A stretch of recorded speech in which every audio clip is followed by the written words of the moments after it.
મારામારીના ગુનામાં ફરાર આરોપી ગોલ્ડન જફરને ઝડપી પાડતી સલાબતપુરા પોલીસ.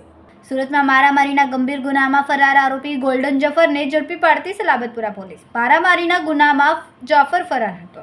પોલીસે ઘટનાસ્થળ પર આરોપીને લઈ જઈને રિકન્સ્ટ્રક્શન કર્યું. ગોલ્ડન કિંગ જાફર સોનું પહેરીને પોતાની રોપ જમાવતી રીલને લઈને ચર્ચામાં રહે છે. અગાઉ પણ રોપ જમાવતા વિડીયોને લઈને ક્રાઇમ બ્રાન્ચ પોલીસ દ્વારા જફરને ઝડપીને તેનું કાયદાનું ભાન કરાવ્યું હતું.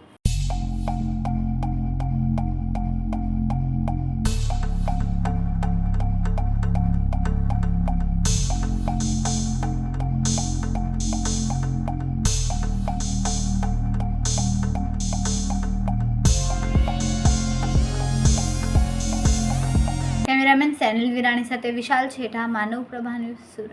અમારા વિડીયોની નવી અપડેટ મેળવવા માટે સબસ્ક્રાઇબ કરો માનવ પ્રભા ન્યૂઝ ચેનલને. બેલ આઇકન ક્લિક કરો લેટેસ્ટ વિડીયો સૌથી પહેલા મેળવવા માટે.